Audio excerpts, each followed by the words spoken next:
جس نے سلطنت کے مختلف حصوں کو آپس میں ملایا اور تجارت کو فروغ دیا۔ داریوش اعظم نے تخت جمشید کی تعمیر کا آغاز کیا، جو اخمینی سلطنت کا ایک عظیم و شان محل تھا۔ تخت جمشید ایک شاہکار ہے اور اس کی تعمیر میں مختلف قوموں کے کاریگروں نے حصہ لیا۔ یہ محل آج بھی قدیم ایرانی فن تعمیر کی عظمت کی عکاسی کرتا ہے۔ اخمینی سلطنت میں فارسی زبان کا استعمال ہوتا تھا، لیکن مختلف علاقوں میں مختلف زبانیں بولی جاتی تھیں۔ سلطنت میں مختلف زبانوں میں کتبے اور دستاویزات لکھے جاتے تھے، جن میں فارسی، ایلامی اور اکادی شامل تھیں۔ اخمینی سلطنت میں زرتشتی مذہب کو سرکاری مذہب کا درجہ حاصل تھا، لیکن سائرس اور داریوش کی رواداری کی پالیسیوں کی وجہ سے مختلف مذہبی گروہوں کو آزادی تھی۔ سلطنت کے مختلف حصوں میں مختلف مذاہب کے ماننے والے آباد تھے اور انہیں اپنی مذہبی رسومات کی ادائیگی کی اجازت تھی۔ اخمینی سلطنت کی یونانی شہر ریاستوں کے ساتھ مسلسل جنگیں ہوئیں۔ داریوش اور اس کے بعد خشایارشا نے یونان پر حملے کیے، لیکن انہیں شکست کا سامنا کرنا پڑا۔ 480 قبل مسیح میں سالامس کی جنگ میں خشایارشا کی شکست نے سلطنت کی فوجی طاقت کو کمزور کر دیا۔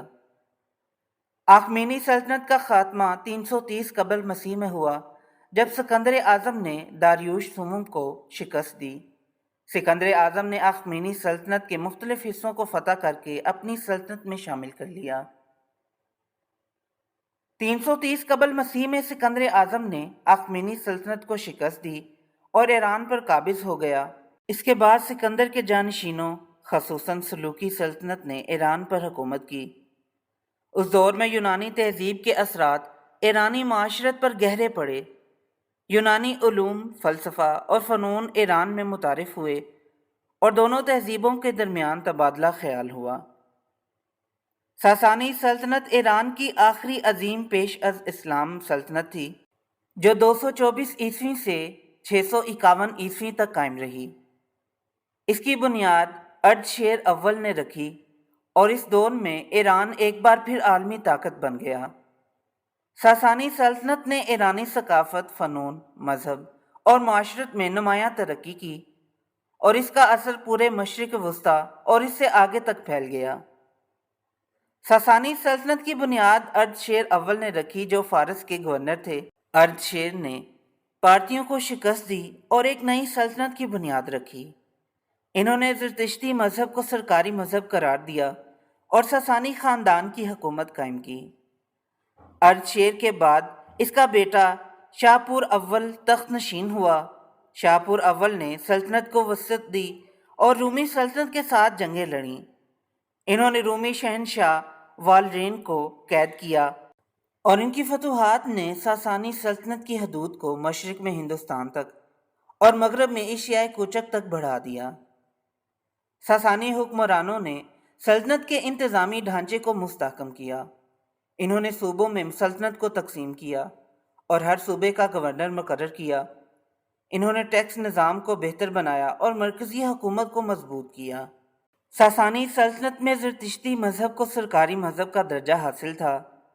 آتش کدے ہر شہر میں قائم کیے گئے اور زرتشتی مذہب کے اصولوں پر معاشرتی اور قانونی نظام تشکیل دیا گیا۔ زرتشتی علماء نے مذہبی کتابیں لکھیں اور زرتشتی مذہب کو منظم کیا۔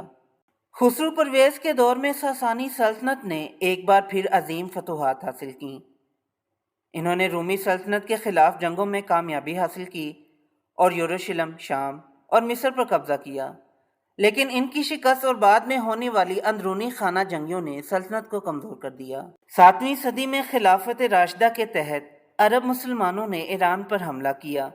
قادسیہ اور نہاوند کی جنگوں میں ساسانی فوج کو شکست ہوئی۔ آخر کار 651 عیسوی میں یزدگرد سوم کے قتل کے بعد ساسانی سلطنت کا خاتمہ ہو گیا اور ایران اسلامی خلافت کا حصہ بن گیا۔ ساسانی سلطنت اسلام سے پہلے ایران کی آخری عظیم سلطنت تھی، جو تقریباً 4 صدیوں تک قائم رہی۔ خلافت راشدہ کے تحت 651 عیسوی میں ایران فتح ہوا اور یہاں اسلام کا فروغ شروع ہوا۔ اس کے بعد ایران اموی اور عباسی خلافت کے زیر اثر رہا۔ عباسی دور میں ایران اسلامی علوم و فنون کا مرکز بن گیا، جہاں بڑے بڑے عالم اور فلسفی پیدا ہوئے۔ بغداد، جو عباسی خلافت کا دارالحکومت تھا، ایک عظیم علمی مرکز بن گیا جہاں مختلف علوم و فنون کی ترقی ہوئی۔ سلجوقی سلطنت نے ایران میں ایک نیا اسلامی دور شروع کیا۔ سلجوکیوں نے ایران میں مضبوط حکومتی ڈھانچہ قائم کیا اور نیشاپور اور بغداد جیسے اہم شہروں کو ترقی دی۔ اس دور میں اسلامی فنون اور علوم میں بڑی ترقی ہوئی اور ایران نے علمی میدان میں نمایاں مقام حاصل کیا۔ 13ویں صدی میں چنگیز خان کے زیر قیادت منگولوں نے ایران پر حملہ کیا۔ تیمورلنگ نے 14ویں صدی میں ایران پر قبضہ کیا اور تیموری سلطنت کی بنیاد رکھی۔ ان حملوں نے ایران کی تہذیب اور معاشرت کو تباہ کر دیا، لیکن تیموری دور میں فنون اور علوم کی بحالی بھی ہوئی۔ تیموری دور میں ایران میں عظیم و شان عمارات کی تعمیر ہوئی اور فنون لطیفہ نے ترقی کی۔ صفوی سلطنت کی بنیاد شاہ اسماعیل اول نے رکھی۔ اس سلطنت نے ایران کو شیعہ مسلم ملک کے طور پر مستحکم کیا اور اسے ایک طاقتور علاقائی طاقت بنایا۔ صفوی دور میں ایرانی ثقافت، فن اور علم کی ترقی ہوئی۔ اصفہان صفوی دور کا دارالحکومت تھا اور اس دور میں یہ شہر اسلامی فن تعمیر کا مرکز بنا۔ صفوی سلطنت نے ایرانی شناخت کو مضبوط کیا اور شیعہ اسلام کو سرکاری مذہب کے طور پر اپنایا۔ 1989 میں امام خمینی کی قیادت میں اسلامی انقلاب آیا اور ایران اسلامی جمہوریہ بن گیا۔ اس انقلاب نے ایران کی سیاست، معاشرت اور معیشت کو یکسر بدل دیا۔ ایران میں شیعہ اسلام کے اصولوں پر مبنی ایک نیا نظام حکومت قائم کیا گیا۔ اسلامی جمہوریہ کے قیام کے بعد ایران نے مغربی ممالک کے ساتھ تعلقات میں اہم تبدیلیاں دیکھیں۔ آج کا ایران ایک اہم علاقائی طاقت ہے اور مختلف بین الاقوامی مسائل میں مرکزی کردار ادا کرتا ہے۔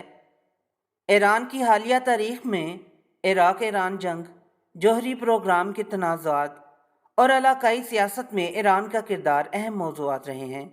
ایران نے اپنے جوہری پروگرام کے تحت اہم پیش رفت کی ہے، جس نے بین الاقوامی برادری میں مختلف تنازعات کو جنم دیا ہے۔